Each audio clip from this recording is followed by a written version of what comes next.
Hello friends, how are you all? I hope you all are well. So friends, let's start our discussion on the top current affairs last 6 month. Bihar शिक्षक भर्ती जो अभी हाल ही में संपन्न हुई उसके लिए हम लोग करंट अफेयर पढ़ रहे थे। तो अभी उसमें जो सफलता प्राप्त हुई है वो जो हमने आपको ईयरली करंट अफेयर पढ़ाया था उसमें से प्रश्न फंसे हैं, नो डाउट। तो अभी आपका जो एग्जाम आने वाला है उसमें भी करंट अफेयर पूछे जाएंगे, तो उसके लिए हम लोग नई रणनीति के साथ काम करेंगे। और एक बात और बता दूं आपको कि आने वाला एग्जाम जो बिहार शिक्षक भर्ती का होगा उसके लिए आपको इधर नहीं जाना है। मैं आपके लिए मैटर जो इस बार एग्जाम हुए इसी के अकॉर्डिंग कंटेंट प्रोवाइड कराऊंगा, तो आप जुड़े रहें, प्यार से सम्मान अपना बनाए रखें। और नो डाउट जैसे करंट अफेयर हमने इस बार सफलता प्राप्त की है आपको अच्छा कंटेंट दे करके, तो वो सफलता कंटिन्यू रहेगी। ठीक है दोस्त, चलिए शुरू करते हैं, लेते हैं अपना पहला प्रश्न।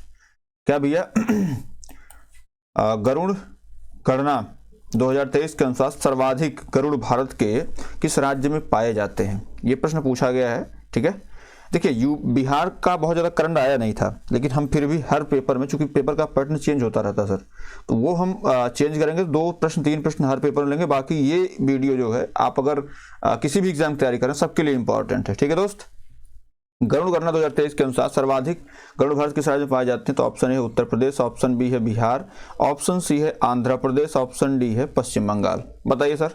देखिए गरुड़ गणना के अनुसार अगर बात करें सबसे सर्वाधिक गरुड़ जो है वो आपके बिहार में पाए जाते हैं। ऑप्शन बी तो बिल्कुल सही है, लेकिन अगर गरुड़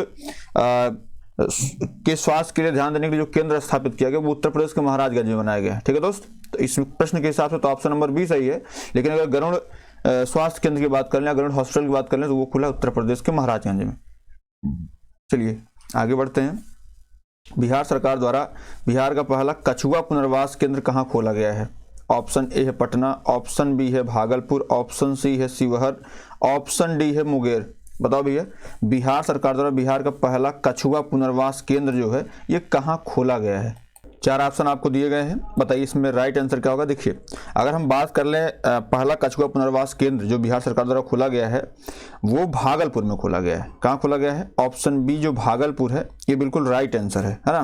भागलपुर में ये खोला गया है। और भागलपुर में कहाँ? तो भागलपुर के सुंदरवन में। कहाँ पे? भागलपुर में जो सुंदरवन है, सुंदरवन, वहीं पे खोला गया है। बात क्लियर सर?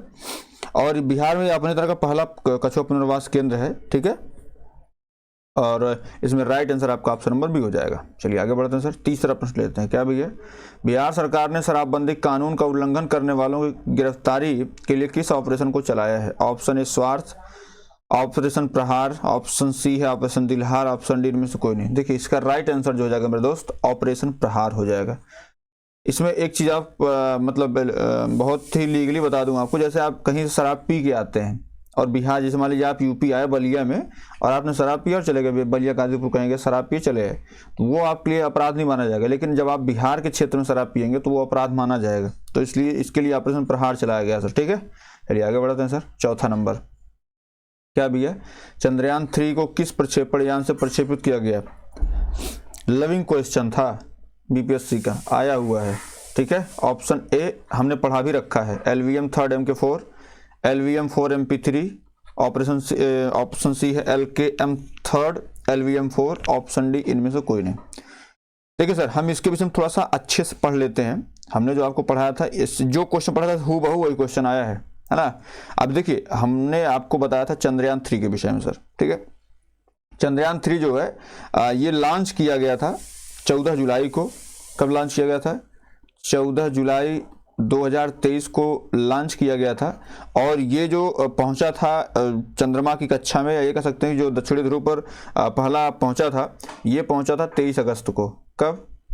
23 अगस्त को। ठीक है, अब पूछा जाता है कि भाई इसका जो प्रक्षेपण है वो कहाँ से किया गया है? तो इसका प्रक्षेपण जो है वो सतीश धवन अंतरिक्ष केंद्र से किया गया। कहाँ से? सतीश धवन अंतरिक्ष केंद्र,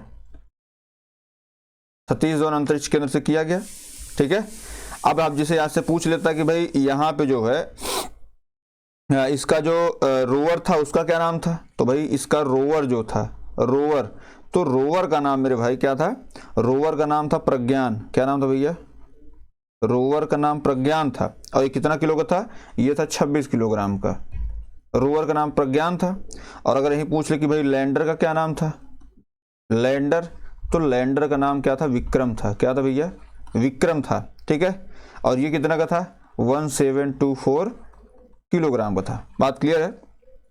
अगर हम बात कर लें कि भाई इसमें क्या था, तो propulsion मॉड्यूल था, लैंडर था, रोवर मॉड्यूल था, ये सारी चीजें थी। ठीक है, अब यही बात करें जैसे इसी के साथ एक छोड़ा गया था जो है चंद्रयान रूस की तरफ से, लूना 25, वो हालांकि असफल रहा। ठीक है, और इस बार अगर बात कर लें कि भाई इसमें लॉन्च वाहन कौन था, क्या लॉन्च वाहन कौन था, लॉन्च वाहन, तो भैया इसमें जो लॉन्च वाहन था उसका नाम था LVM-3। क्या नाम था, LVM-3M4। ऑप्शन कौन सा भैया, LVM-3M4। ठीक है, LVM-3MK4, तो इसमें MK4 ये इसमें राइट आंसर जो है वो ऑप्शन ए हो जाएगा सर। क्या हो जाएगा, ऑप्शन ए जो है बिल्कुल राइट आंसर हो जाएगा। मामला क्लियर है, इसको आप भूलेंगे तो नहीं ना कि भाई LVM-3 में। अब एक बात और बता दूं, इस मामले में जो साउथ पोल पर पहुंचने के लिए, किस पोल पर, साउथ पोल पर पहुंचने वाला भारत जो है एकमात्र देश बन गया है। ठीक है, तो इसको भी आपको याद रखना है, एकमात्र पहला देश बन गया है जो साउथ पर पहुंचा है। ठीक है, इतनी बात क्लियर है। चलिए आगे बढ़ते हैं, अगला प्रश्न लेते हैं सर। अगला प्रश्न क्या है, वह फुटबॉल खिलाड़ी जिसे वर्ष 2022 फीफा बेस्ट फुटबॉलर के अवार्ड प्रदान किया गया। Option A Lionel Messi, option B Roger Federer, option C Rohan Bopanna, option D इनमें से कोई नहीं। बताओ भैया राइट आंसर क्या हो जाएगा। देखिए अगर हम बात कर लें कि फुटबॉल जो फीफा बेस्ट फुटबॉलर अवार्ड दिया गया 2022 का, वो दिया गया है आपके किसको, लियोन मेसी को। किसको दिया गया, लियोन मेसी को। और लियोन मेसी को आपको पता है किस देश के हैं, ये भी प्रश्न पूछा गया है। तो लियोन मेसी जो है ये अर्जेंटीना के हैं। कहाँ के हैं, अर्जेंटीना के हैं। बात क्लियर दोस्त, इसमें ऑप्शन ए क्या है, बिल्कुल राइट आंसर। चलिए आगे बढ़ते हैं सर। 6वां नंबर, 38वें राष्ट्रीय खेल 2024 का आयोजन कहाँ किया जाएगा। Most important question, Uttar Pradesh, Uttarakhand, Bihar, Jharkhand. बताओ भैया इसका राइट आंसर क्या हो जाएगा। देखिए इसकी हम बात कर लें कि भाई कहाँ होगा 38वां राष्ट्रीय खेल 2024, तो इसका आयोजन जो है वो उत्तराखंड में किया जाएगा। कहाँ पे, ऑप्शन बी उत्तराखंड में इस खेल का आयोजन किया जाएगा। चलिए आगे बढ़ते हैं सर। और क्या है, हाल ही में भारत में स्थित इस स्टेडियम को आधिकारिक तौर पर गिनीज वर्ल्ड रिकॉर्ड द्वारा दुनिया के सबसे बड़े पूरी तरह बैठने योग्य हॉकी स्टेडियम के रूप में मान्यता दी गई है। Option A Birsa Munda stadium, option B Mohan Bagan, option C Narendra Modi stadium, option D इनमें से कोई नहीं। बताइए इसका राइट आंसर क्या हो जाएगा। देखिए अगर हम इसकी बात कर लेते हैं हॉकी स्टेडियम, तो हॉकी स्टेडियम कौन सा सबसे बड़ा है, ये बिरसा मुंडा। अभी इसको Guinness world book of record में शामिल किया गया। और ये है कहाँ पे, तो ये है भैया उड़ीसा में। कहाँ पे है, उड़ीसा में है, उड़ीसा में। बात क्लियर सर। चलिए आगे बढ़ते हैं। 8वां प्रश्न लेते हैं। प्रधानमंत्री नरेंद्र मोदी ने नए संसद भवन का उद्घाटन कब किया। मोस्ट इंपॉर्टेंट क्वेश्चन है। हो सकता है संसद भवन से जैसे कई प्रश्न आए हैं तो ये भी प्रश्न आपको दिख जाए जो पीजीटी का एग्जाम होना 14 को। ठीक है, ऑप्शन है 22 मई 2023, ऑप्शन बी 28 मई 2023, ऑप्शन सी 27 जून 2023, ऑप्शन डी इनमें से कोई नहीं। देखिए संसद भवन, जो नया संसद भवन बना है इसके विषय में थोड़ा सा जान लेते हैं। सबसे पहली बात यह है कि इसमें जो लोकसभा का कक्ष है, क्या लोकसभा का जो बनाया गया सीट, वो बनाया गया 8, मतलब 888। ठीक है, और वहीं अगर हम बात करें राज्यसभा की तो कितनी बनाई गई है, 384। यहीं पे देख लीजिएगा 38 है, 384। बात क्लियर है। अब दोनों अगर बात करें दोनों मिला करके कितनी सीट बनाई गई, तो जो तीसरा संयुक्त सत्र है उसके लिए करीब कितनी 1272 सीटें बनाई गई। ठीक है, अब बात कर लें लोकसभा स्पीकर जो हैं उनकी कुर्सी के पीछे सोने की परत का एक संगोल की स्थापना की। किसकी, संगोल की स्थापना। ये जो लोकसभा स्पीकर उनकी कुर्सी के पीछे, इसकी स्थापना पूजा अर्चना के साथ जो प्रधानमंत्री जी ने किया। और संगोल का जो इतिहास रहा है वो चोल साम्राज्य से जुड़ा है। किससे, चोल साम्राज्य से, चोल साम्राज्य से जुड़ा। भारत के स्वतंत्रता का हस्तांतरण भी संगोल के साथ ही हुआ था, जो कि 14 अगस्त 1947 को जो स्वतंत्रता घोषणा हुई थी तो प्रधानमंत्री जवाहरलाल नेहरू ने आधी रात को संगोल सौंपा था। बाद में उसे इलाहाबाद संग्रहालय में जो संग्रहित किया गया, रखा गया, उसको जाकर देख भी सकते हैं। ठीक है, इस ऐतिहासिक अवसर पर जो प्रधानमंत्री जी हैं वो 75 रुपए का जो है मूल्य का एक स्मारक सिक्का डाक टिकट प्रधानमंत्री जी ने लॉन्च किया है। अगर हम बता दें कि भाई नया संसद भवन जो बना है यह किस परियोजना के तहत बना है, तो ये सेंट्रल विस्टा प्रोजेक्ट। कौन सा, central Vista project, central Vista project के थ्रू ये बनाया गया है, ठीक है। और इसका इसकी नींव अगर पूछने कि भाई इसकी नींव कब रखी गई थी, तो नींव इसकी रखी गई थी 10 दिसंबर 2020 को। कब? 10 दिसंबर 2020 को इसकी नींव रखी गई थी। और अगर यही पूछ ले भाई उद्घाटन, जो हमसे प्रश्न में पूछा है, तो ये हुआ है 28 मई। कब? 28 मई 2023 को। बात क्लियर है। और ये इसको किसने बनवाया है? जो आर्किटेक्ट इसके हैं, आर्किटेक्ट अगर हम बात करें कौन है भैया, तो आर्किटेक्ट है बिमल पटेल। कौन? बिमल पटेल हैं, ठीक है। और इसकी जो डिजाइन तैयार की है वो HCG design and management private limited ने, और जिसका निर्माण किया है वो टाटा प्रोडक्ट ने बनाया है, ठीक है। जो लोकसभा कक्ष की थीम है वो राष्ट्रीय पक्षी मोर है, और राज्यसभा की जो थीम है वो कमल है। प्रांगण में राष्ट्रीय वृक्ष बरगद भी स्थापित किया गया है। बात क्लियर है। भवन के ऊपर शीर्ष में भारत के राष्ट्रीय प्रतीक अशोक स्तंभ के 4 सिंह भी बनाए गए। तो इसको भी आप याद कर लीजिएगा। इसमें राइट आंसर हमसे क्या पूछा है? उद्घाटन कब हुआ है? तो भैया उद्घाटन जो है ये हुआ है 28 मई 2023। तो इसमें देख लीजिए कौन सा ऑप्शन सही। ऑप्शन नंबर बी क्या है? बिल्कुल राइट आंसर है। बात क्लियर सर? कोई दिक्कत किसी को? चलिए आगे बढ़ते हैं। 9वां, स्वदेशी नेविगेशन प्रणाली को मजबूत बनाने की दिशा में अंतरिक्ष अनुसंधान संगठन ने हाल ही में किसका प्रक्षेपण किया है? Option A NVS-01, option B TVS-01, option C NFL-01, option D GLV-01। बताओ भैया। देखिए, स्वदेशी नेविगेशन प्रणाली को मजबूत बनाने की दिशा में एक बड़ा कदम जो है भारतीय अंतरिक्ष अनुसंधान संगठन के द्वारा उठाया गया है, ठीक है। और ये कब उठाया गया, जिसे आपसे पूछे, तो ये है उठाया गया 29 मई 2023 को। कब? 29 मई 2023 को कदम उठाया गया है।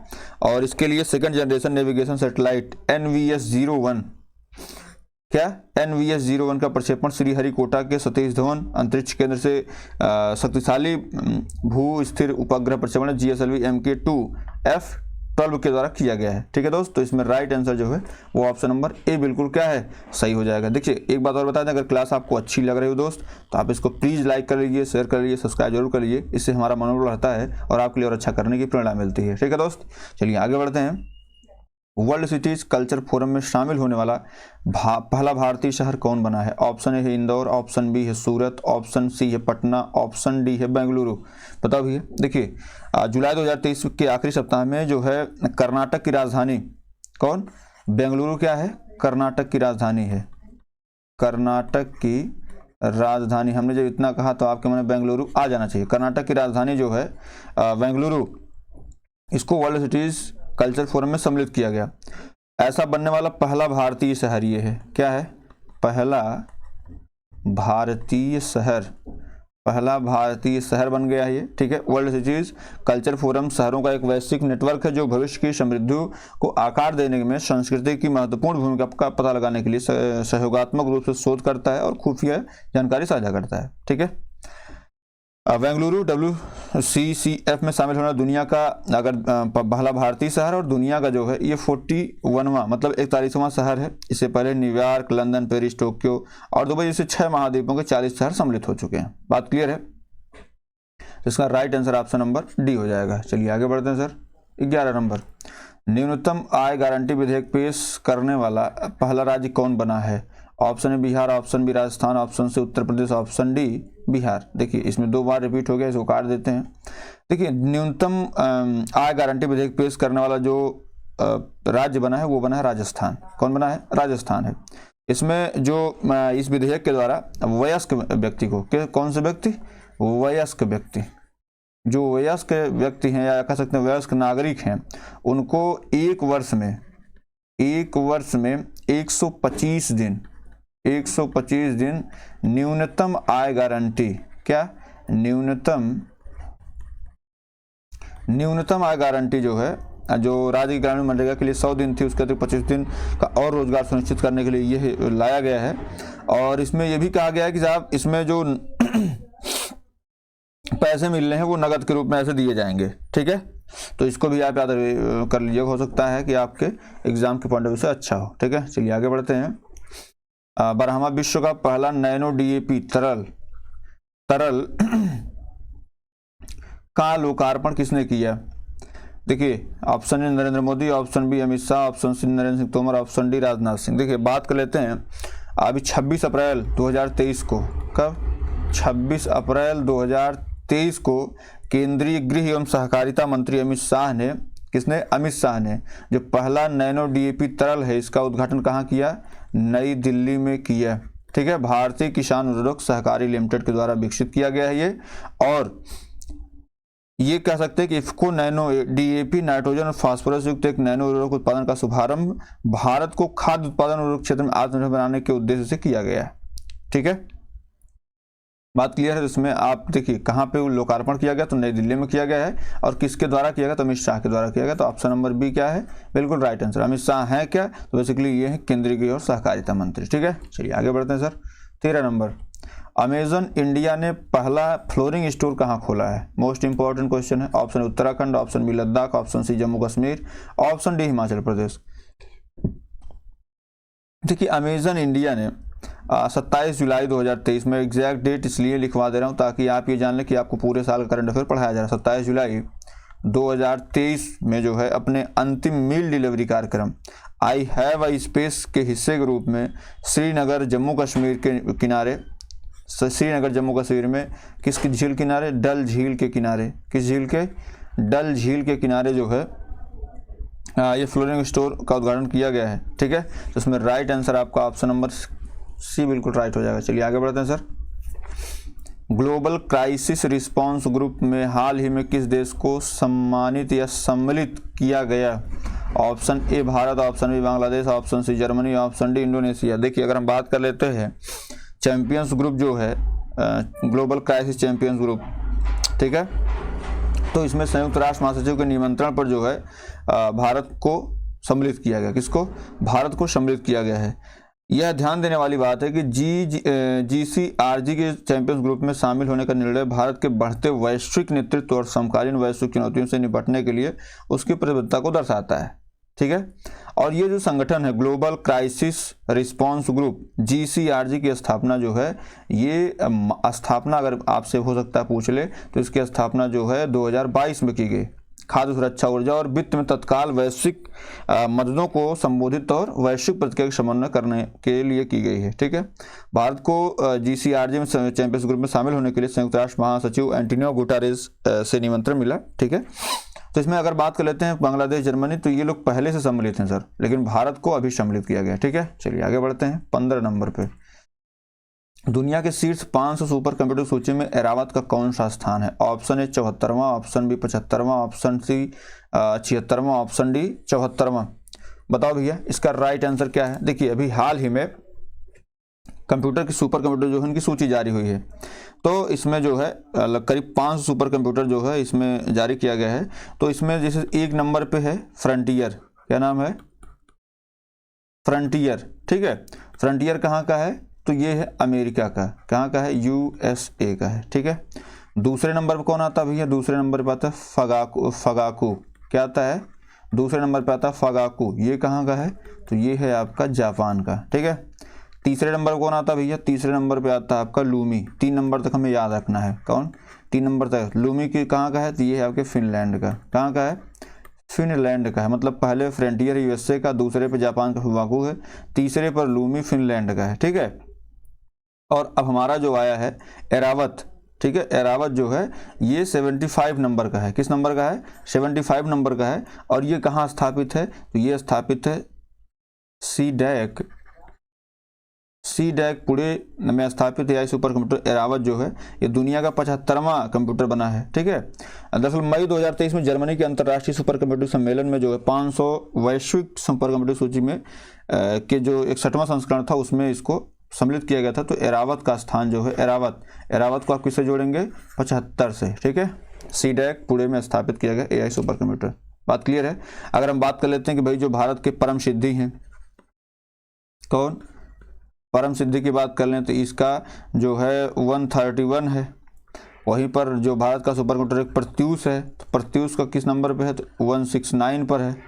और वहीं एक और सुपर कंप्यूटर मिहिर, कौन, Mihir super computer, Mihir super computer, इसका स्थान जो है 316 है, 316 है। बात क्लियर है।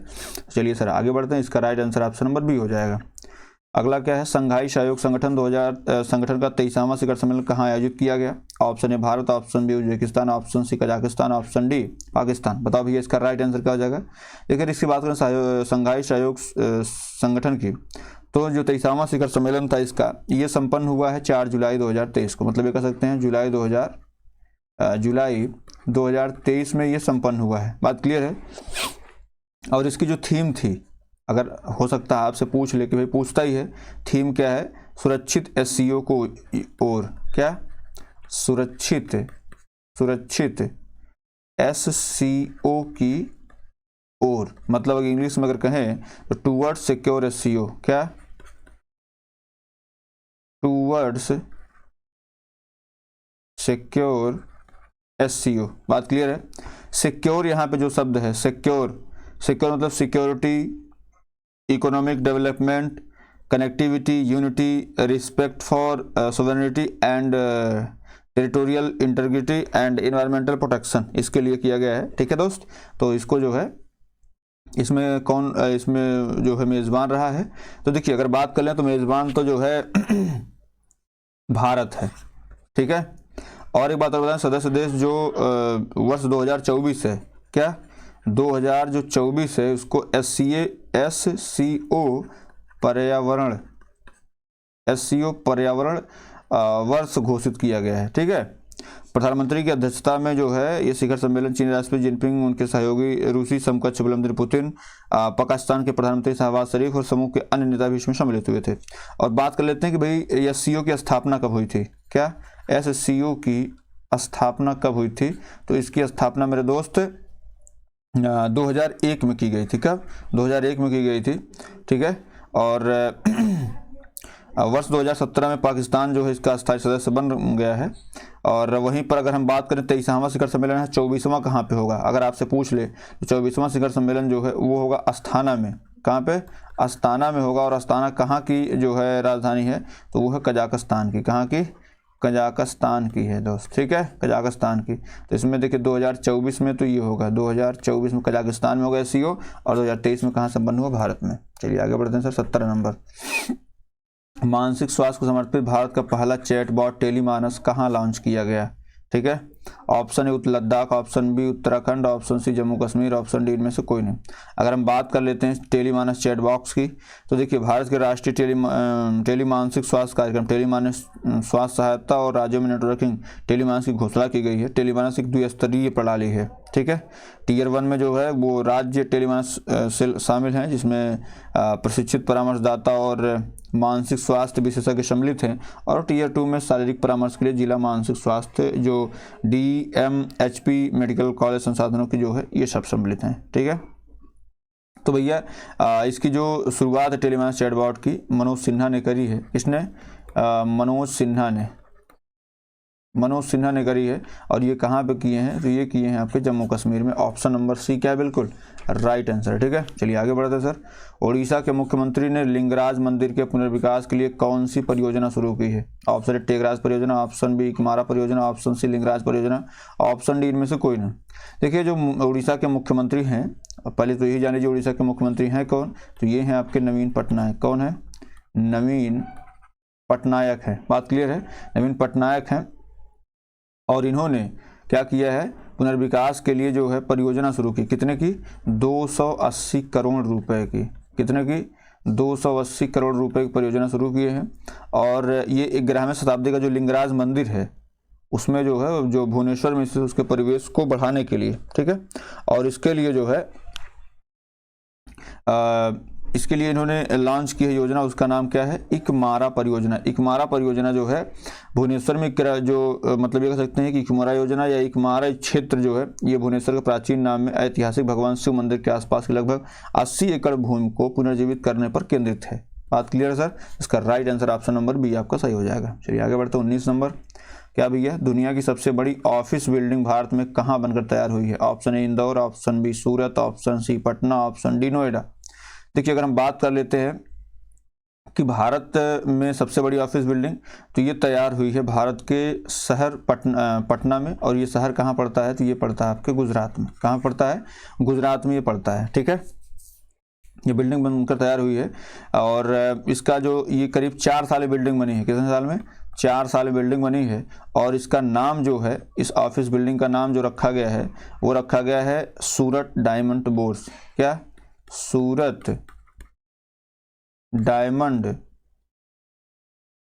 सूरत डायमंड बोर्स, ठीक है, रखा गया है।